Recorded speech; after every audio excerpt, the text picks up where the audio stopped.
Hi, I'm Eldon Dietrich, and I am a chaplain with Juvenile Justice Ministries at the Youth Detention Center here in Lincoln. And one of the privileges that I've had is to share Jesus with a lot of kids out here. One of the neatest experiences that I had was one day going into one of the pods, and the kids were watching TV, and I just asked what was new.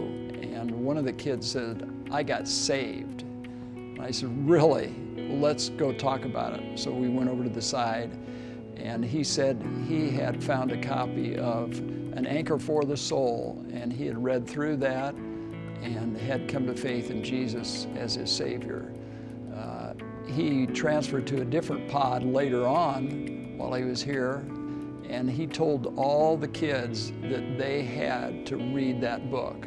So the staff actually went and rounded up more copies of that book so that kids could read that. So that was one of the neatest experiences that I've had out here so far.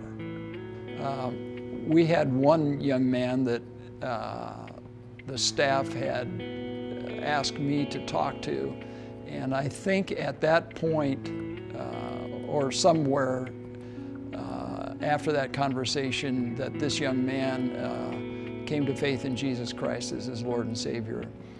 And he had heard about baptism from one of the other volunteers that teaches Bible studies out here, and he really wanted to be baptized before he left here because he was going to a long-term facility for juveniles. So we had a great experience taking him to the outdoor basketball court. We could not have baptism by immersion here, but we could use a bucket of water. And we could only have the kids from his pod come because of the restrictions for his pod. So we had about 8 kids there, and there was 4 or 5 Bible study leaders, and we actually had invited his caseworker to come, and he did come.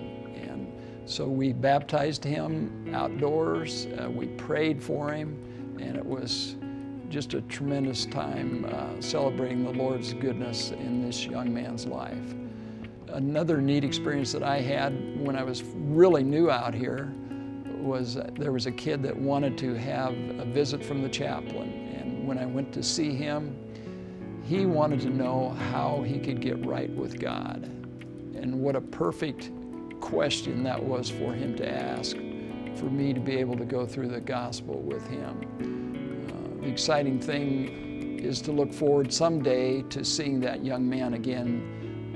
Hopefully on this side of heaven I'll get to see him again, but if not, it will be in heaven someday.